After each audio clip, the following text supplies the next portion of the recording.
Good morning, Jen. Good morning. Welcome to the What's the Temp podcast. My name is Betina, and I am coming in hot.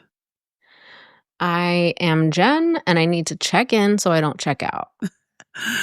Checking in. Well, today's episode Always is checking in. Today's episode is called Technology Tensions, and I don't know that I'm so excited about this one, but let's do it anyway. Let's do it. Jen, what is your digital wellness temperature? Okay, so outdoor temp, Mhm. 65. That's Okay. my digital wellness temp. Okay, explain. The reason why is because there are two conflicting weather systems. You know how when it's about to thunderstorm and there's a cold front coming in, and so everything is sort of clashing, but the temperature drops? That type of day, that type of moment, that's where my digital temp is, because I feel that there are two conflicting belief systems which are always at play, which is my belief system that I should never be accountable in any way to my phone. There's two, actually, it's a double conflict. One is the conflict between me and society, which is that I don't feel like I should have to answer my phone ever. And I feel that, in fact, I should just be able to leave it in the car. I haven't gotten to that point yet, but sometimes, for example, this weekend, my phone was just in my bag and people were trying to reach me, but my phone's on vibrate and in my bag. So I can't tell that it's ringing, but also I can't bring myself to look at it, because if I do look at it, it's going to take me out of this really beautiful moment that I'm in. I was in Millburn at this thing called the Fairy Trail, and I was with my friend and her daughter, and the little girls were running around and finding fairy houses, and then we went walking down into center town, and I just wanted to keep my eyes open to discovery. And so I couldn't check my phone, because then you know how it is. When you check your phone, then you just completely, at least for me, I completely forget where am I, what am I doing? And just, it takes me out of it. And then the second conflict is the conflict between me, myself, and I, which is that it still feels very weird for me to go places without my phone. So the other day I was getting into the car to take the kids to daycare. This is actually yesterday. And I realized I didn't have my phone. And I was like, okay, that's fine. You don't have to have your phone. But then the whole time I was driving, it's only 5 minutes away, I was like, well, where's my music? Well, where's my this? Oh, Well, why is yeah. it saying not connected? Like, it just felt weird because of the conditioning of always having, it feels like my phone is a part of the car. And then the other piece of that is, even though I like to leave my phone away for long periods of time, I'm extremely wedded to my phone as part of my nighttime ritual. So I listen to not music, podcasts or audio as I'm falling asleep, because that feels really comforting to me. It's just one of the ways I comfort myself. I put myself, my routine, again, I'm back to the heating pad. You know, I love a heating pad. And the weather's changing, so I put my little heating pad on, just on one, because I'm a very hot sleeper. And then I just get down in there and I put my little headphone in and I put myself on a nice little something.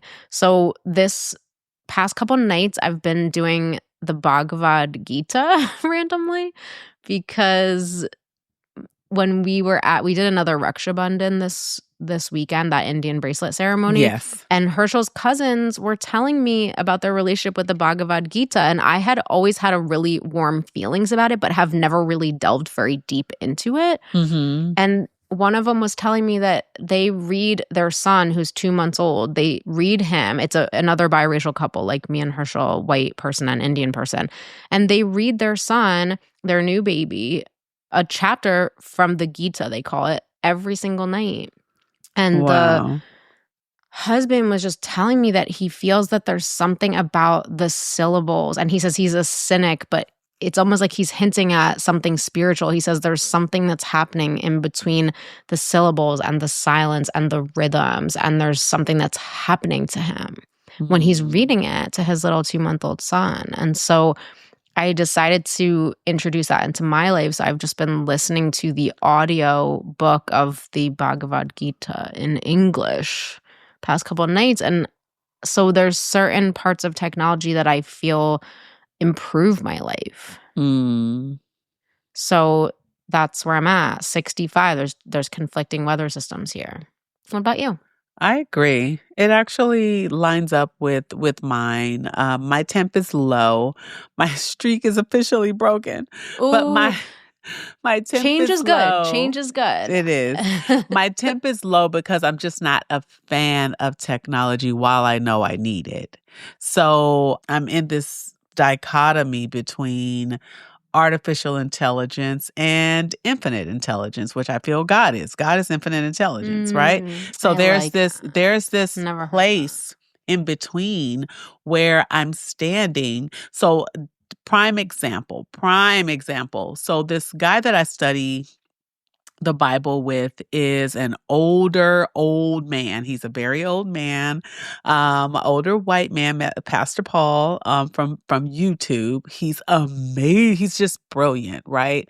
And so my daughter introduced me to him a couple of years ago, or to his page or channel, a couple of years ago. So I've been studying with him since the book of Joshua, which is like the sixth book in the Bible. And I went all the way through the end of the Old Testament with him, which I just finished Malachi. So I was super excited to start back at the beginning with him in Genesis because I didn't do the first 5 books with him.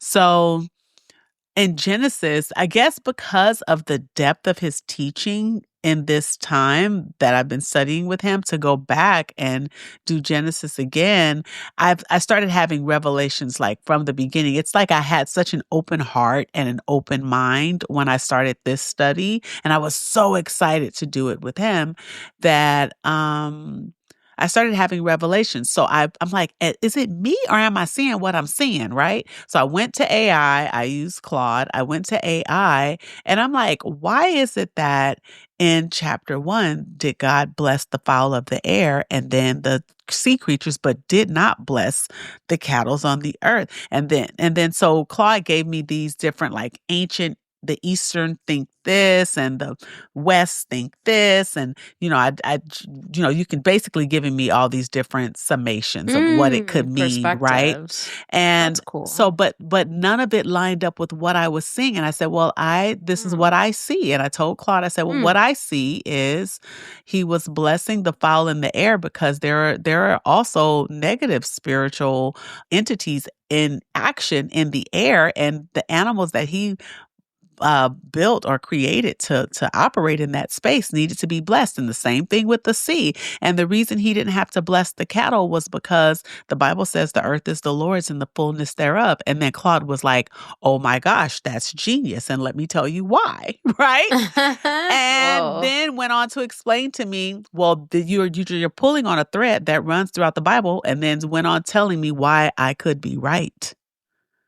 And so I think there's just this place that I'm in where, because I'm of the older generation, parts of me wants to run away from technology and just live this analog life, But a part of me really understands that while my people are too busy to have that conversation with me in real time, right? And it was really profound that I was having the revelation, but it's not like I could pick up the phone and call somebody and say, this is what I'm seeing. And what do you think? And I have those kinds of people, but they're busy. So Claude was sufficient. Make sense? And so my thing is low because I love to use Claude to enhance what I'm seeing, what I'm learning, who I am. But I feel like many people use it to replace, like when people say they're writing books using AI and all this and that, I feel like that's taking away from the brilliance that is you. I remember when I was writing my 4 books, and I remembered I created an outline using AI, and as I was filling in all those pages, I was like, this doesn't feel authentic. Remember when I changed direction on that one book, Jen? Yes, And I was yes. like, even though I used AI for the outline. And even though I'm filling in the information, it doesn't feel authentically me. And I don't want to write like that. Yeah. You felt like it wasn't coming from a place of inner knowing. Yes. And I didn't want that. I don't want to put out material like that. Yet people do it every day. So I don't know. I'm in this weird space with it. It's sad that Claude was all I had to have that conversation in the beginning when, with that Genesis revelation. But at the same time, it was a blessing because when I asked Claude, why did God do this and why did God do that? Claude did not have the answer. Right? So Yeah. I felt like that what I saw came from infinite intelligence. That did not come from AI. That didn't even come from my ability, my natural seeing. It's just like I picked up on a thread that I just happened to see. And I feel like heaven shined a light on that in that moment. Mm. That's the only way I know how to describe it. So my thing is low because I'm learning how to walk this walk. And you know what it feels like? Remember back in the day, the Billie Jean music video where it was like Michael Jackson was like stepping on these sidewalks. I think it was the Billie Jean where he was stepping on the sidewalk and the tiles were lighting up. Mhm. That's what I feel like this is for me. Like I take a step out there and the tile lights up. But what I want to always make sure what side of the line I always want to be on is where it's my inner knowing. I don't want to use AI or any apps or any kind of technology to replace the best parts of me. I want to use anything that I use to enhance who I am, enhance what I know, enhance what I put out in the world, and then also be cognizant of the need for analog time when it's time to step away. Yeah. Yeah. I love that. Analog time.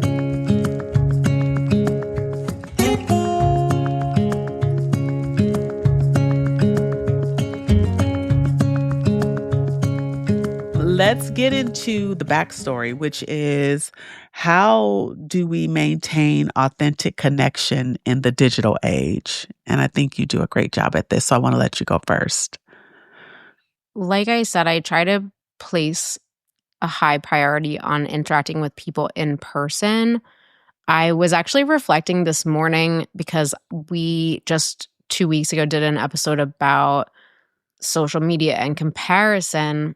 And I was in this yoga class, that really intense yoga class today. And I was just looking around and thinking, no joke, 80% of these people have the bodies of Olympic gymnasts. Like, Wow. that is the only way I can describe it. You just cannot take your eyes off. It's like they're just an Adonis. 0% body fat. Crazy. I'm watching them do planks and their stomachs are not hanging off their bodies. They're just completely just rock hard abs. And these are women who are older than me. Mm-hmm. I don't even need social media. I'm looking at these people in real life and they look airbrushed. They are, I think that they're spending, I don't know how much time they're devoting to this. But I was just thinking about how I'm having this experience that I could be having digitally, and it's not a pleasant experience because what I've been experiencing lately is my own body's really changing. And I've been talking about this with a few of my friends is, I've always had a kind of an effortless attitude towards eating and body stuff, as I shared in that one episode, Body Stories. But my body is definitively changing now at this age. So there's this new, and I was just talking about this with my sister-in-law actually this weekend, there's this new shape that's emerging out of my stomach that I recognize from seeing it on old women. And it's now showing up. So funny. And it lives here at all times. And so I'm like, oh, this is the shape I'm becoming now. And I am the same weight that I have always been, but my body is changing. So I'm going through that. And then meanwhile, I feel almost as if I'm in this social media realm, but at least the only consolation I have, because that's not a very pleasant experience, but the only consolation I have is that this is happening in real life on the ground. I don't need my phone for it because I'm living it, man. So I'm kind of consoling myself because I'm like, okay, I mean, it's not like just because you ditch technology, everything is amazing. But Mm-hmm. so that's just an experience I had this morning because I was reflecting.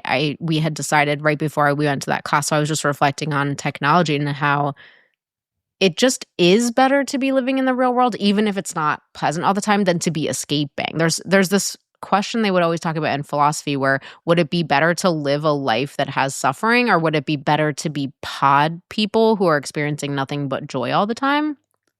And most people would say they'd rather have the authentic life, even if it was involving suffering. Absolutely. And then trying to figure out, well, why? If you didn't know the difference, then why? But there's something that is very compelling about authenticity. And so the other example that I can think of is it's funny because right before we got on this call, I said, let's not talk about social media. But then my two Yes. examples are both social media. It's okay. So, but it just was what's playing on my mind right now. So I was thinking about how we said we were going to post something to social media about the miscarriage episode. And I did. And I Mm-hmm. did. And no, like I thought, not very many people. I think there was 9 people who interacted with it. But the Mm-hmm. thing is that the quality of those 9 was sky high. So So good. so for me, I think that the quality is so important. It's not really about quantity. So whereas digital is sort of more about quantity to me, it's about how many likes, but those likes Yes. are hollow and they don't weigh anything. They all Mm-hmm. together might weigh something, but individually they don't weigh anything. And for me, it's actually the inverse. So 9 people out of my 400 and something friends interacted with this post, but of those people, one person in particular reached out to me, and this is a person who I worshipped her in high school. I thought she was the coolest, most unique person. Her mother is a jazz singer. Her house was like this living library. She Wow. was just really cool. She was just this cool as a cucumber, and she just marched to the beat of her own drummer. And I was really obsessed with her in high school, just from afar. And she reached out to me and said that our podcast has become a weekly treat for her. Oh. That made my week. Yeah. And then it's been just like that with this. So the people who I know are listeners, to me, individually have the same weight as 1,000 likes on Yeah, any absolutely. platform. Even Mm-hmm. though this interaction was via technology, because it was a text message, a brief text message conversation, it just meant the world to me because she really just dropped this gem, this sentiment into my world. Yeah. And it just made me think about how for me, it's just really is about quality and not quantity. I don't really feel that I need validation from others at this point in my life. And that's really, really new for me. But so when somebody reaches out and shows appreciation in a sincere way, I'm so touched by that because the respect is so mutual. So I think that's what it is that whereas sometimes technological relationships are either very surface level or they're very unidirectional. Mm-hmm. It's me getting information from you, but without the back and forth, or vice Mm-hmm. versa.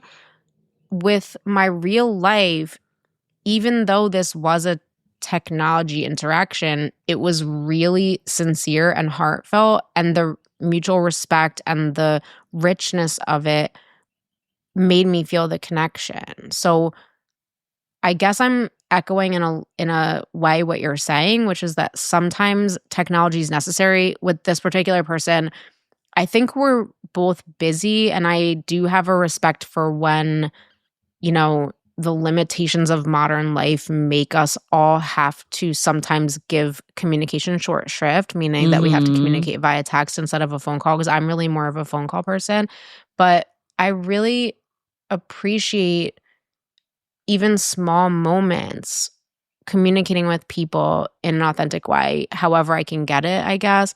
And so for the most part, I do try to interact in person, and I do try to limit my use of technology, but at the same time, I also try to find meaning minimally within the Right. technological sphere. Yeah. What about you? I'm learning from you on this one because I feel that since we've been doing this work, I have just been a I've just been watching, I guess, if I could say that, your community. I've been watching what you're building. I've been seeing in my mind's eye how you interact with people because of the stories that you tell on the show. And it's making me want that for myself. I have been an entrepreneur for so long that I got used to being a bit of a recluse, but Mm. under the guise of working. I'm Mhm. always working. I'm always Yes. and if I have free time, why don't I use it to create something? Why don't I use it to close another deal? Why don't I use it to meet that quota, right? And that has to change because what happened was a lot of my authentic connections kind of started to fizzle out. Those friendships, people that I would meet. Remember, maybe 2 years before I left California, I was doing lunches on Wednesday, lunches, cocktails, dinners on Wednesdays with my friends. And it was Mm. because I had been working for myself since 2014.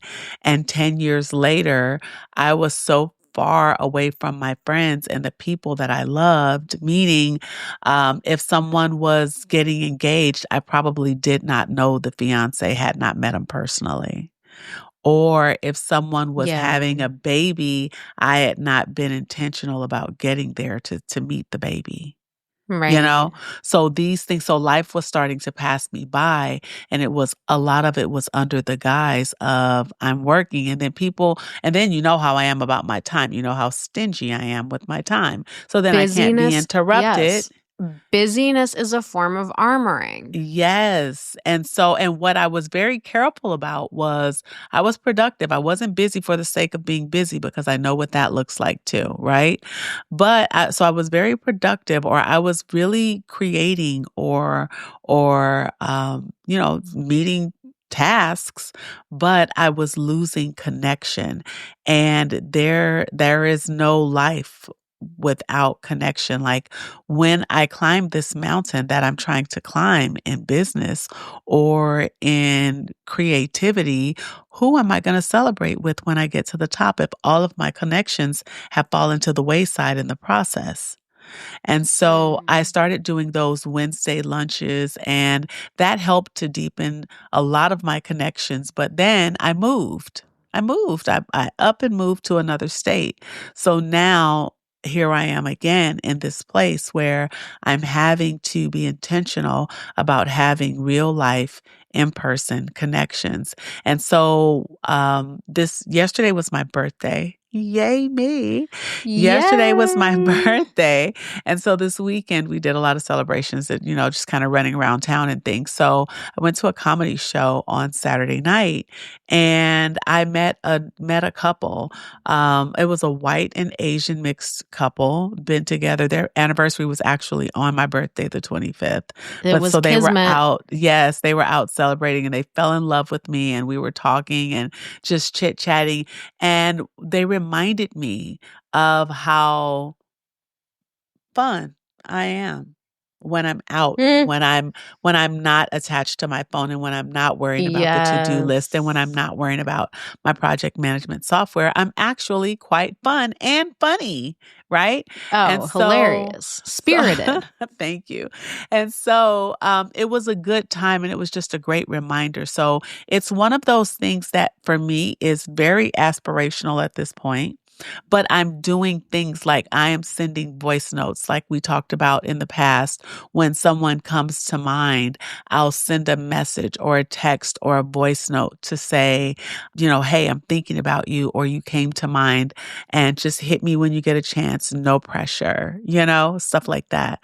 It's one of those things that I have to be intentional about because authentic connection can easily go away in this age where people are buying like what do you call it? Virtual reality. Everything is about a simulation of reality. So people are buying virtual reality headsets, and it's all to kind of sever the real connections and get people used to being in this state of a false or a simulated reality. And I never want to get to that place where I'm comfortable sitting in a room all day by myself. And I felt like I was getting too comfortable with it. I can actually say I am too comfortable with being alone and completing my tasks. Like when I'm asked to go somewhere, I'm thinking I'm that person that's like, who all gonna be there? Because it depends if I want to show up or how many people are going to be there. Because if it's two people, I'm probably You're a not going to want to control freak. attend. I You're a am total very much, control freak. very much, very much. And so there's all of this stuff going on, and all of that determines if I'm going to want to show up. But the thing is, I'm never Yeah. usually mad that I showed up. I'm always like, after the fact, I'm always like, oh my gosh, thank you for bringing me outside. Thank you for getting me out of the house. Thank you for getting me out from in front of that computer. Yeah. Thank you for getting me out from out of that project management software. Thank you. So I just have to be intentional about it. And you're like my little light with that. Like you are the person that's running outside every chance you get. And I'm just learning. It's almost like okay, I hate when I see this, but although I do understand the need for it. I'm the little kid that's on the leash where the parents are like, "Don't go too far." You know what I mean? So Mm. I'm like tethered to you a little bit in your, I'm going outside and I'm just really trying to do that in my own way. But I also have so much that I need to do inside. And I feel like I'm just trying to find that place where I'm still Balance. able to get my stuff done, but I can also go and meet a friend for drinks and not have any regrets. And I just have to build that buffer in my schedule like I had it for the last couple of years in California now that I'm in the Midwest. And so I'm just glad we're having this conversation because it's reminding me to keep the main thing the main thing.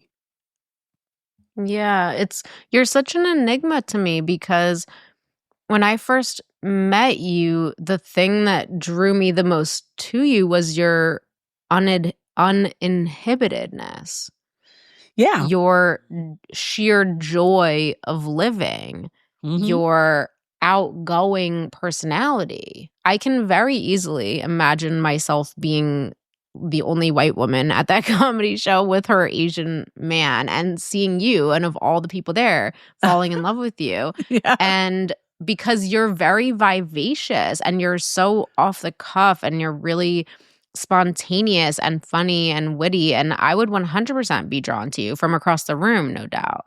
So it's almost pains me I to know. hear you telling me that in this day and age, because we've known each other a long time, and I think you've had different eras of different social modes, Mhm. but it almost pains me that you're taking your gift and just squirreling it away I know. indoors. It makes me I mad know. a little because you're just so out there and so fun. And I'm not that fun. I am friends with everybody and I'm really curious and interested in them, but I'm not that vivacious personality that you are. So it's hurting my heart a little that you're not sharing your gift. I'm not gonna lie to you.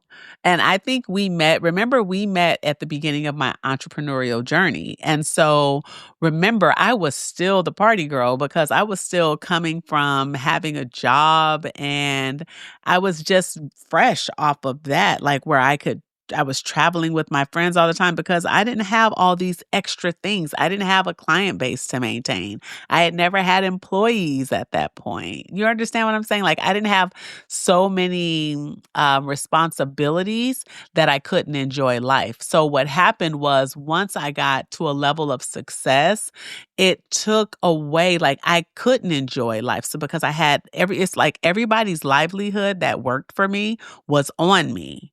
Now that that's kind of flip-flopped where I'm starting again, to a degree.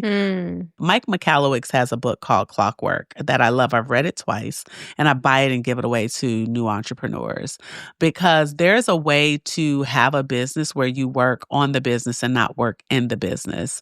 And that's the way I want to do it this time around. Like, it's not what needs to be done, it's who's going to do it. And it's not me, where I was the butcher, the baker, and the candlestick maker in the last iteration of business. For me, I'm not doing that this time around. I'm building something that's on a solid foundation where it's like, okay, at this point is where I'm hiring an employee and this is going to be their responsibilities. And then once we get to this point, I'm hiring someone else to take over these several things. It's not, but I did not have that language before because I didn't have the experience. So I understand what happened. The thing is creating the balance so that I can still be that fun girl. Like Corey sent me a beautiful bouquet for my birthday this year, like he does all the time. But when I got married, it got weird. So he stopped. But now, he's back and we're back and it was great. Right. So he sent me this beautiful bouquet and we started planning. I have a cruise coming up with my daughters next year early. And he was like, we need to do something. And I'm like, we need to do something. Corey's just one of my great friends that we've been friends for I met him just before I met you. And he's come to California several times to see me, and like we have a ball and we're like, we need to do something like out of the country. He was like, you want to book an international cruise? And I'm like, yep, I think we should, And so we're going to figure out where we want to go and make it happen. But it's like, I have to create this balance. I'm just walking this new line and it's going to happen. It's just being cognizant of it, that I don't get sucked back into that I'm everything at all times for everyone. I just don't want to ever live like that again because that wasn't living. It was mere existing and I could not enjoy success really. Yeah, that's heavy. Yeah.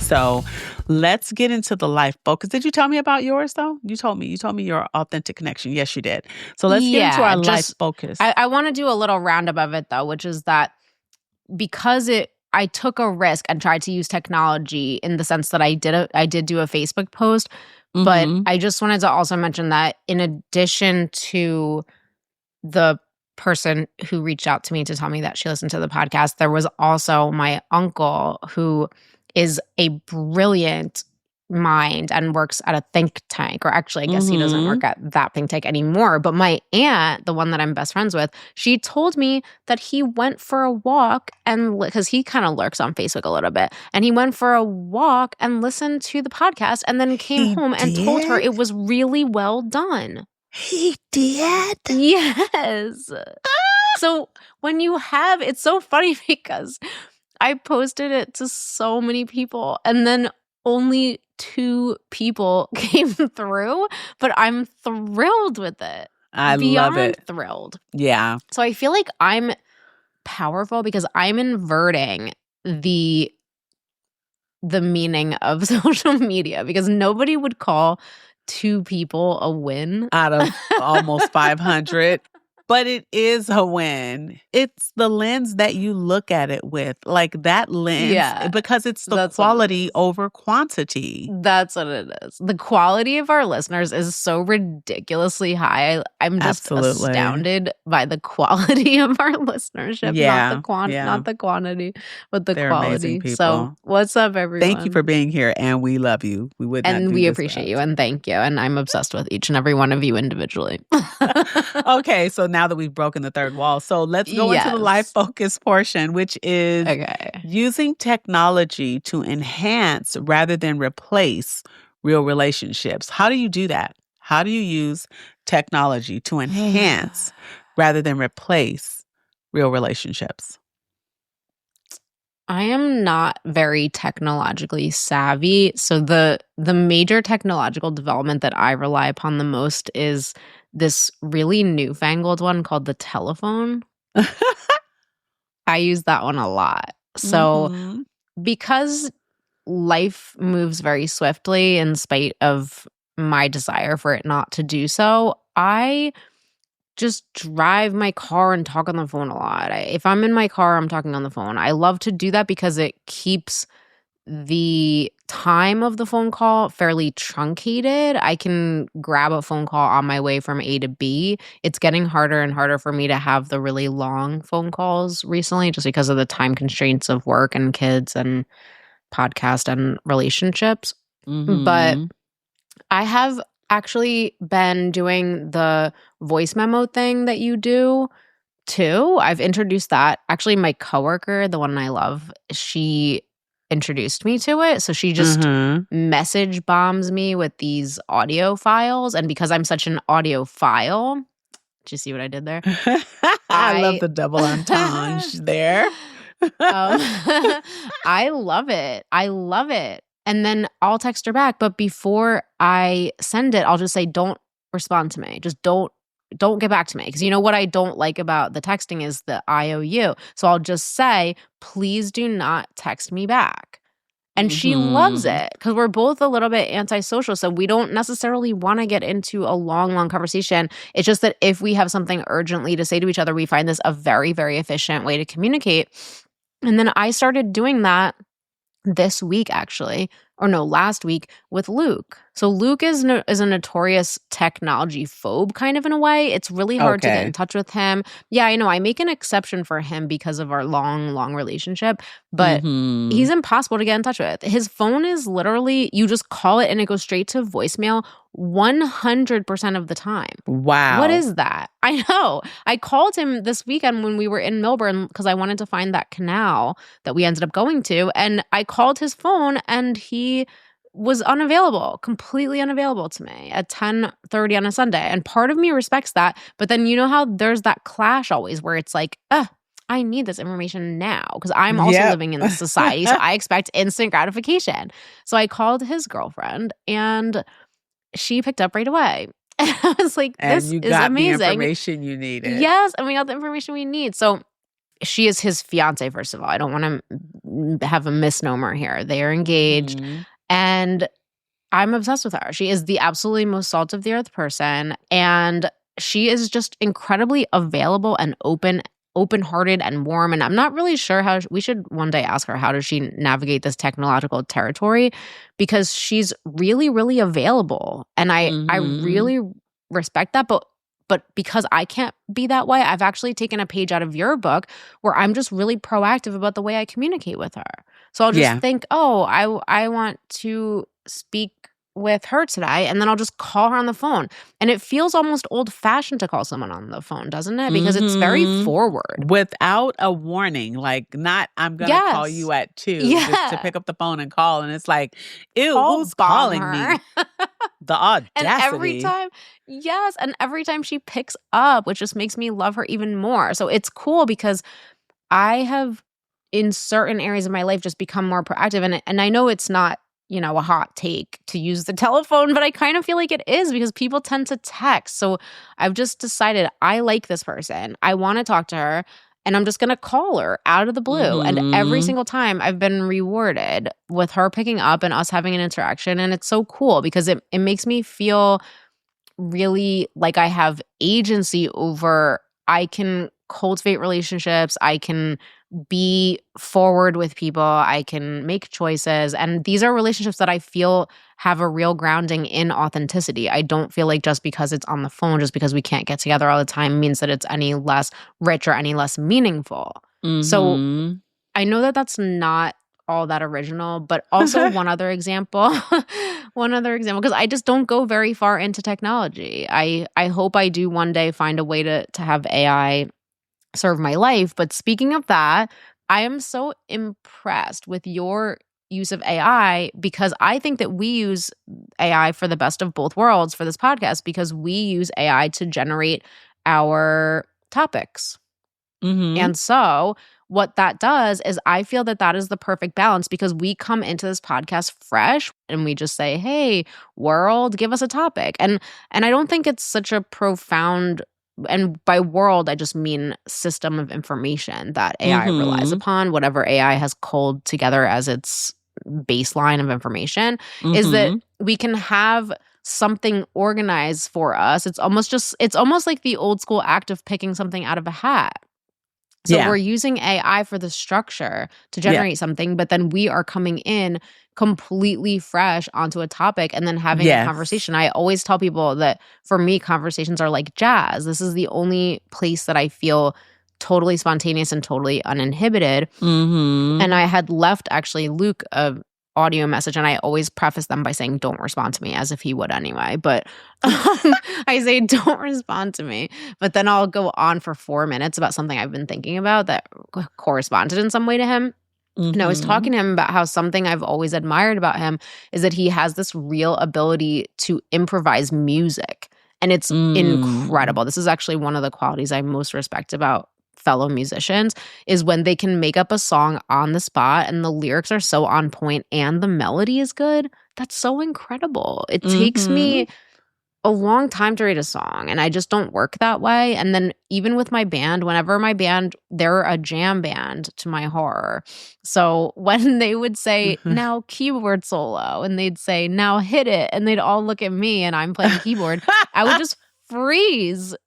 I was mortified. I would try to plunk something out that didn't sound horrible, but wasn't successful at it, and it's just not me. So I'm noticing these ways that certain people seem to really thrive within the realm of the spontaneous, and then I just lock up. I'm so inhibited in that way. So it's been so cool to have a structure that I don't have to work on because I don't need another homework assignment.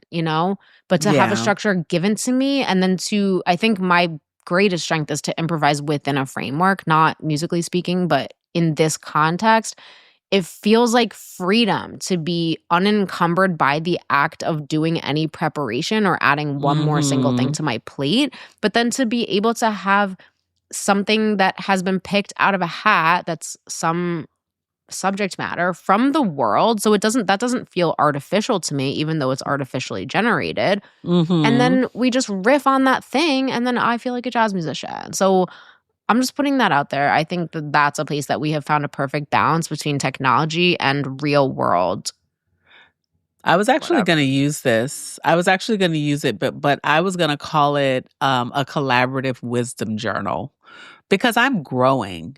This is one of my examples of how I'm using technology to enhance rather than replace real relationships because it allows Mm. me to, and look at how our relationship has grown just in the time that we already were cool, like, we were good before this, but I feel like I don't know if you feel the same way, but I feel like I've learned so much more What if I was about like, you. "No, I don't." Ah! It's okay, I would get it. Not at But all. but I feel so much closer to you. I feel like I know so much more about you. Like to me, I feel like even though we were having these conversations over the years, I hadn't gotten close enough to you to learn idiosyncrasies and things like that about you that you really know about the people that you're closest to. Mm. And Mm. I've That's a learned good point. so much about you in this process. And this is technology, like a podcast is tech. And Oh, so that's true. I Yeah, look that's at true. it like our wisdom journal because I'm growing in this process. I'm learning about you, but I'm growing in this process. And I pray that our listeners are growing as a result. Like my goal has been, you've heard me say on this show that I became what I needed. And what that meant for me was when I saw that there was a void, I tried to fill it by learning, by growing in that area so that when someone else showed up in my life, so that I could fulfill my own need, right? But then when someone else showed up in my life that had those same needs, I could say, here you go. I have a cup that I can pour from because I've learned and I've grown in that area. And to me, that's what this is for me. It's me being able to say, you know what? I've been jacked up over there, but I can help you right here because these are the things that I've learned. And while I may not have it down to a science or I may not be perfect at it, I might only be 2 steps ahead of you, but let me help you get 2 steps ahead of me now. you know? And let's just continue to leapfrog over each other in growth and learning and kindness and generosity and love and passion and destiny and purpose. You understand what I'm saying? Because that's what it's all about in the first place. So this podcast is a major tool for me because this is the freest I've ever been. I told you there was just so many years that I felt like I didn't have a voice. And then as I was learning to use the voice, we talked about the pendulum swings with that, right? And so here I'm even learning to speak. I'm learning to be less Charles Barkley-ish in the way that I compose a thought, and learning how to complete my sentences, complete the thought before I move on to things. So when I say there's growth and there's learning, it's in so many facets and so many areas. I'm just proud of this. And this right here, it's a legacy too, because when you think about this stuff that we're creating, these recordings are going to live past our lifespan. It'll be here forever. And I think there's something beautiful about that because I think I'm very careful about the stories that I share. Betina has had, when I say I have lived, remember we talked last week and we were talking about my friend Derek from work that I worked with. I hated him, but we went to lunch every day. I texted Yeah. him that same day and we were both, by the end of the text message, we were saying, I said, I have lived a fascinating life. And he said, yeah, me too. I was saying that to my son and my bro the other day. Like, if God came and took me right now, I'm like, sayonara, I'm out of here because I have lived. Like, I'm not missing anything. And when I look over the expanse of the 53 years that I've been on this planet, I have lived a very fascinating life. But I have to be careful about the stories that I share because they weren't all PG. You know what I mean? I'm going to make you less PG as we go through the podcast, I though, I don't have a think feeling. so. I don't think Yeah. so. We ain't I'm going to turning crack nobody you out on open the a What's little the Temp more. podcast, baby.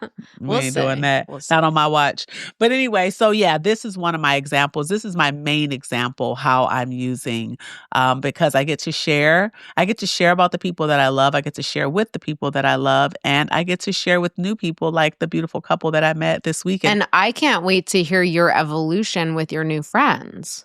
Yes, because they You need wouldn't let us this. pay for anything that night. And so I Yeah. was like, all right. So I texted them the next day and I was like, it was so great meeting you guys. We had a great time. Let's be intentional about getting together. And the next time it's on us, because you guys they were just a joy to be around, Yeah. So yeah, that's how I'm using it. So I want to go into our recipes. Wait, before we go into our recipes, I just wanted to Okay. say one more thing that occurred to me while you were speaking, which is getting Mm-hmm. to know yourself through this podcast. And I was doing Mm-hmm. my morning writing this morning because I've been feeling a little bit off the past couple of days. And so when I'm feeling off, I tend to start doing more journaling so I can check in with myself. And I find that to be a real Mm-hmm. radical act of self-love to say, hey, what's going on here?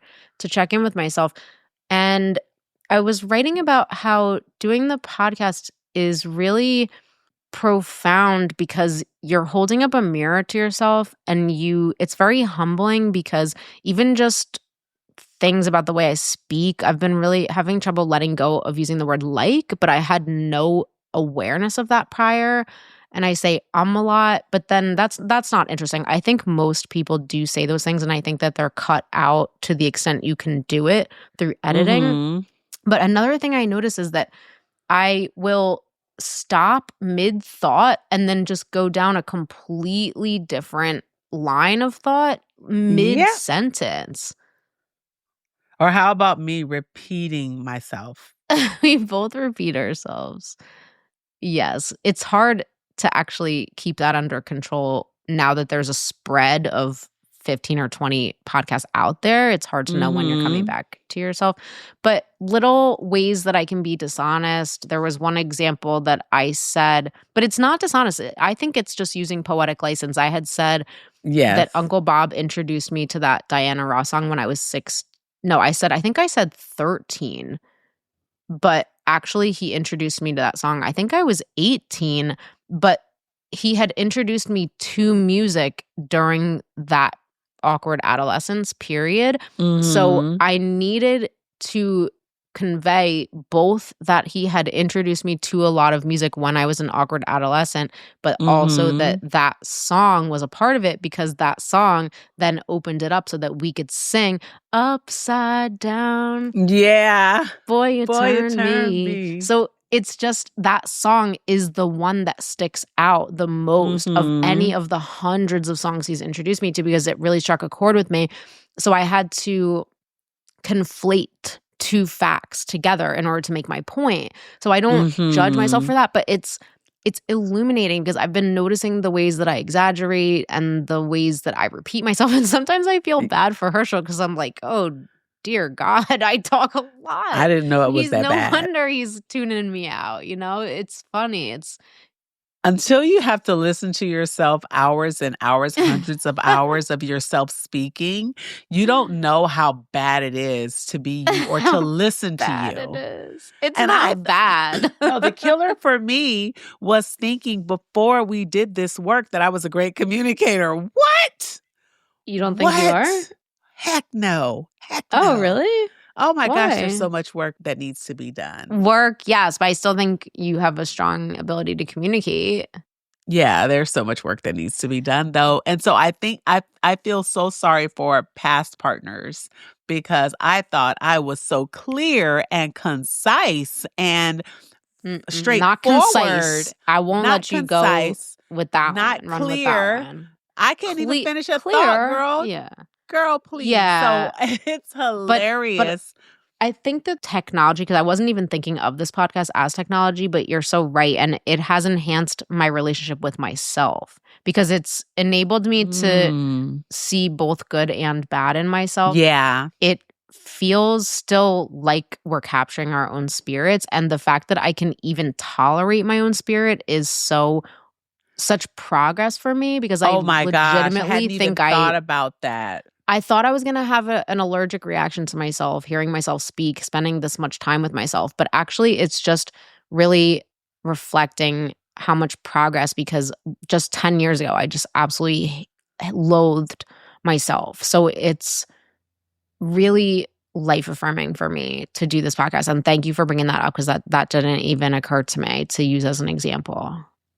No, and then I think about I'm so glad that you just brought this part up because I think about how I've always hated to hear my recorded voice. Yes. 100%. I have a very heavy, deep voice, and as do the women in my family. And so to hear myself recorded and to continuously speak, the fact that we're able to do this and I'm not just vomiting in my mouth every time I hear myself, recorded, It's a lot of it's a reality. major it's a major process, and there's a Stark lot of reality. coming to like learning to accept yourself Yeah. in this work because it's the truth of what is.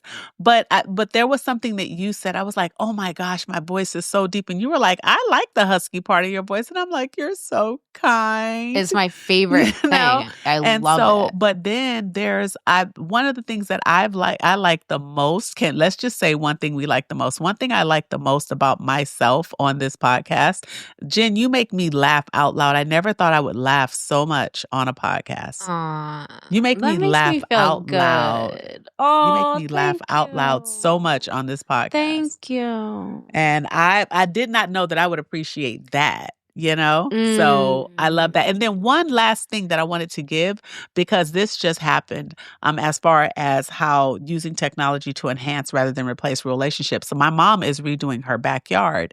And so I started going on Pinterest and building boards of ideas That for is her one of the best things about yard. technology. There's lots of Right? good things about technology. To show her examples of what she could do around her pool and how she could if she Yes. broke down the juke joint, she could actually have a he shed and a she shed, and all these different ideas that are coming up where she could have a pergola here and an A outdoor she kitchen shed? here. This is the first time hearing Yes. about this. What is that? I Oh, want a so she it's shed. Is this what I think yes. it is? Yes, it What is is. it? Is it Her outdoor storage private for women? space. It's outdoor storage. So Stop. my sister-in-law, my brother and my sister-in-law in their backyard, she has a she shed because she I want does one. like women, she does like therapy for women's bodies, like running like lymphatic therapy and stuff like that for women's bodies. And so she doesn't want people traipsing in and out of her home. So she built a she shed in the back where her clients go. They come up the side. They never Oh, go it's inside her house. There's a big. bathroom. There's a Wow. bathroom. There's the Wow. table, all the things. It's There's like a a whole guest television house. in there, but then there's a second room where if she wanted to put storage and all that. And so my mom is building herself one. And then she's also, since Wow. she's replacing my stepdad's juke joint, she's going to build him a he shed What's so a he doesn't juke have to. joint? So it's like he has like hundreds of albums, like vinyls. Oh, He's that's what a I was music assuming it head. was. That's my Okay. buddy. That is my music Yeah. buddy. And he has like hundreds of vinyls and record players and speakers and all these things. And so she's gonna put all that stuff, she's gonna just rebuild it, make it modern, and have all that Mm. stuff lined up and just organized for him. Instead of this place where it's kind of like haphazardly put together. But yeah, so these are things, and this has been really good. I just loved connecting with you right here on that. One of my uncles, who's a bit of a curmudgeon, he was, like I said in the last episode, lamenting the sad state of the nation. And Hmm. he was saying he was just being, and I don't want to throw shade because I've been this exact same way, and I think this is the way I also initially reacted to the fact that everyone's on their phone. I think I also have a penchant for looking around a waiting room and being like, really, everyone's on their phone, just to Yes, be that at the old airport. head. Yeah, to be that Hmm. old head where it's like everyone's missing it, we're missing it on life. But the thing is, you don't know what people are doing on their phones. I think if you make technology your own, for example, someone could be doing a crossword puzzle on their phone. How Yeah, old-fashionedly delightful is that? You don't yeah. know. So when sometimes I think about it because when I'm walking around the lake in the morning, people are probably looking at me and painting a picture of, oh, here comes this girl, doing whatever on her phone because I'm constantly taking my phone out of my pocket to type Hmm. something into my phone. But guess what I'm doing? I'm writing down our podcast edits. So you Yes. don't know what I'm doing because actually what I'm Yeah. doing is I'm in the act of creativity right now. So Yeah. I do see what it looks like from the outside, but actually I'm doing something that's deeply meaningful to me and I'm being incredibly productive and I'm walking 3 miles. So Right. that's what's up. Oh, I love that we both walked 3 miles. Crushing it. So just My living my gym. best life. So don't judge me and I will not judge you. And then my final You thought. act like you're talking to the people. I Go know. I ahead. want I think I always wanted to become more pastor like, but to have that spirit. But there is this thing that they say in the recovery community where if I am judging you, I am not sober. If you are judging me, you are not sober. And the pastor way of saying that would have been, don't look at me, look at your Bible. Oh. That's the pastor version of what you just said. Don't look at me, look at your Bible.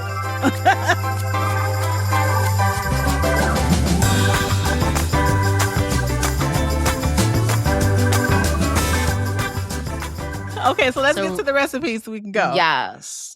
Analog afternoon, a meal that requires hands-on attention. I'm just laughing because I don't really have one today because, like I said, these are AI generated things. And sometimes I just don't have one because I didn't Okay. do any preparation. But wait, I do have one though, because Okay. I think it actually fits in really well with this episode and it's going to be so fast. Here's what it is. Mhm. My life partner / neighbor, Sarah, came home from Italy this week and I was so thrilled because she's been gone for a month and I've been dying without her. And here's what she brought me. She knows me Mhm. so well. She brought me a big bottle of olive oil from her Oh, parents' yes. olive Yes, orchard. that's the one. Yes. Uh-huh. And a big chunk of cheese. What kind of Parmesan cheese. cheese?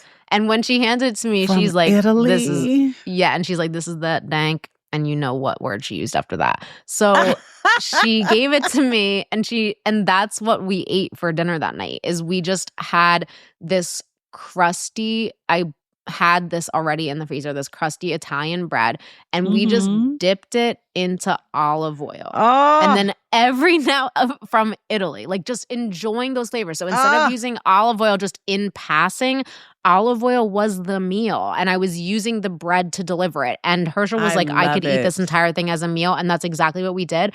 And then every so often, we would just take a chunk off of the massive Parmesan chunk that she gave, and we would just enjoy that flavor. Oh So my this is my gosh, hands-on meal. yes. There are no distractions. It's as old-fashioned as it gets. This is like some caveman stuff. I don't know if I cavemen had love it, cheese, though. but it's just a hands-on, but it's an attention-on meal. There's nothing Yeah. going on here. We got bread, we got olive oil, we got cheese. Best meal of my life. Thank you, I am Sarah. not mad at that at all. Not mad That's at what it that at is. all, and That's only the wish I reality of was it. there because Yeah, to it was have so good. taste fresh Quality of from ingredients, Italy. Oh, ridiculous. Yes. Straight from Italy, like it okay. had come from Italy yesterday. Ah, I can't even imagine. Okay, so mine is going to be yesterday I made something that I had never made before, but I eat them all the time because I buy it from Costco. Yesterday I made stuffed bell peppers and they were I've delish. never done this well, so I'm all ears. Okay, so the meat I used was ground beef, which I had gone to the butcher shop. So I'm very excited about the quality of the meat that I've gotten in the last couple weeks. Mm, So I used ground beef from the butcher shop. I cut up some onion, had some garlic. I used my garlic paste in there. I seasoned it, of course, with the go-to for seasoning salt, Cajun seasoning, garlic powder, and I put some black pepper.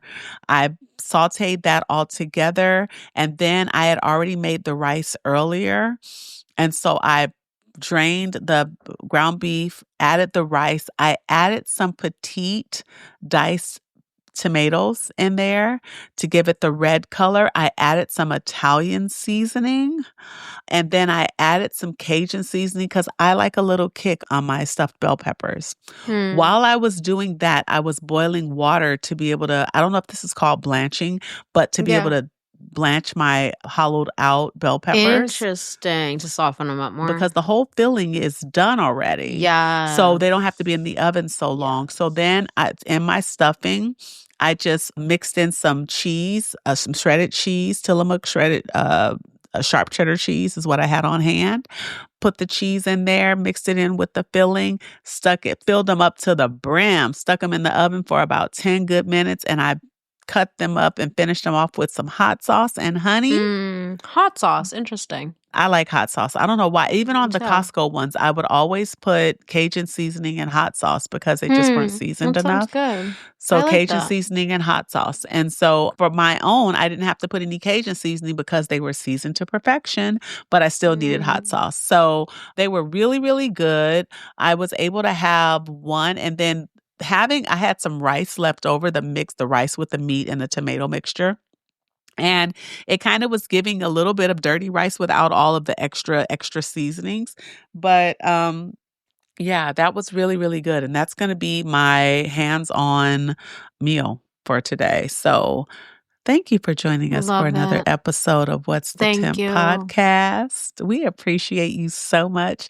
We And do. without you, there is no us. So True. on me, be great on purpose, okay? For Have a me, great 24. be great on Peace. purpose. Bye. Bye.